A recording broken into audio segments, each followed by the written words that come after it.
Well, an Austin company is also trying to improve school safety by using old technology, but in a new way. Fox 7's Casey Claiborne live in the studio to explain this unique plan. Casey? Yeah, Jenny, and believe it or not, this has nothing to do with gun control. So he's hoping politicians on both sides of the aisle will latch on to this and start pushing for legislation that could put the technology he sells in schools and save some lives. I know you're dying to know what this is. One word: smoke. Take a look.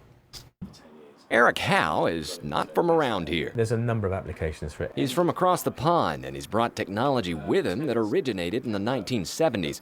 The intent was to protect gold being moved around by the Bank of England, but now the Concept Smokescreen Company has moved into the U.S., and thermal smoke machines are now being sold as security systems. Howe's theory is if you can't see it, you can't steal it.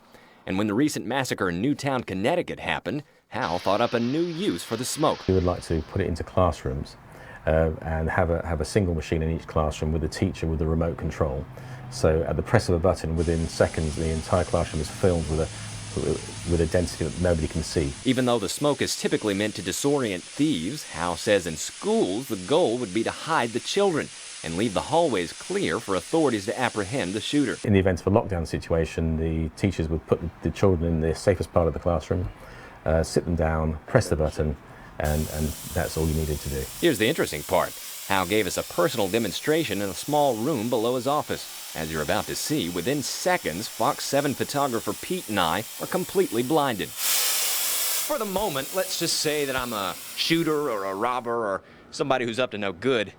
You be the judge. You think I can find my way through that? Many may wonder if filling the room with smoke will just make the situation worse. Howe doesn't think so. If there were no fog, they could literally shoot at anybody and aim at them, as they did in Newtown. If they can't see the targets, it makes it very difficult. And as you can see, or rather can't see, this can be frightening for children. Howe suggests having drills where the children could get used to the smoke and realize that there's nothing to be afraid of. And by the way, Howe says the smoke is completely safe to breathe. He also says if he installs the systems in a school, they could build an overhead duct system that would allow for 3 classrooms per machine to keep the cost down. And as far as getting the smoke out, he says a small ventilation fan will do the trick in minutes. Back to you.